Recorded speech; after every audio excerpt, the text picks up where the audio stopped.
ನಮಸ್ಕಾರ ಸುದ್ದಿ ದಿನಕ್ಕೆ ಸ್ವಾಗತ. ನಾನು ರಾಹುಲ್ ದಯಾನ್. ಪ್ರಮುಖ ಸುದ್ದಿಗಳನ್ನ ನೋಡೋಕ್ಕೂ ಮುಂಚೆ ಈ ಕ್ಷಣದ ಹೆಡ್ಲೈನ್ಸ್. ಪ್ರವಾಸಿಗರ ಸಾವಿಗೆ ಪ್ರತೀಕಾರ ಹೇಳಲು ಸೇನೆ ಸರ್ವಸನ್ನದ್ಧ. ಪ್ರಧಾನಿ ನೇತೃತ್ವದಲ್ಲಿ ಸರಣಿ ಸಭೆ, ರಕ್ಕಸರ ವಧೆಗೆ ರಣತಂತ್ರ. ಇತ್ತ ರಷ್ಯಾ ಪ್ರವಾಸ ರದ್ದು ಮಾಡಿ ಮೋದಿ ಅಚ್ಚರಿ. ದಾಳಿಗೂ ಮುನ್ನವೇ ಪಾಕಿಸ್ತಾನ ವಿಲವಿಲ.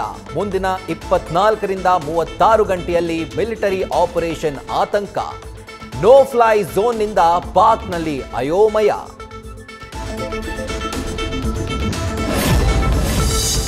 ಬೈಸರನ್ ಕಣಿವೆಗೆ ಸತತ 7ನೇ ಬಾರಿ ಎನ್ಐಎ ಭೇಟಿ. ವ್ಯಾಲಿಯಲ್ಲಿ 3D ಮ್ಯಾಪಿಂಗ್, 150ಕ್ಕೂ ಹೆಚ್ಚು ಜನರ ವಿಚಾರಣೆ. ಇತ್ತ ಮೋದಿ ವಿರುದ್ಧ ಮಾತಿನ ದಾಳಿ ನಡೆಸ್ತಾ ಇದ್ದ ಕಾಂಗ್ರೆಸ್ ಸೈಲೆಂಟ್. ವಿಪಕ್ಷಗಳ ವಿರುದ್ಧ ಪ್ರಧಾನಿ ಮೋದಿ ಗಣತಿ ಬ್ರಹ್ಮಾಸ್ತ್ರ. ಕಾಂಗ್ರೆಸ್ ಬತ್ತಳಿಕೆಯಲ್ಲಿದ್ದ ಒಬಿಸಿ ಅಸ್ತ್ರ ಮೋದಿ ವಶಕ್ಕೆ. ಕೇಂದ್ರದಿಂದಲೇ ಜಾತಿ ಜನಗಣತಿ ನಡೆಸಲು ನಿರ್ಧಾರ.